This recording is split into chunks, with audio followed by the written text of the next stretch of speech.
Anđela i Gastos napravili Jorgan planinu, zavukli se pod pokrivač, a svi se pitaju samo jedno. Ovome se niko nije nadao.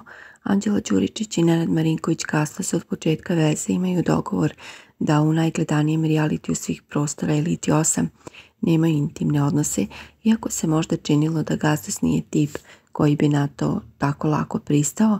Izgleda da je njegova ljubav prema Anđeli presudila. Dosta se spekulisalo u Beloj kući o njihovom odnosu, te su neki tvrdili kako su ga i vidjeli. Kamere nisu zabeležile ništa što bi moglo da potkreje sumnje da su oni intimni. Ipak čini se da to nije slučaj ovog jutra.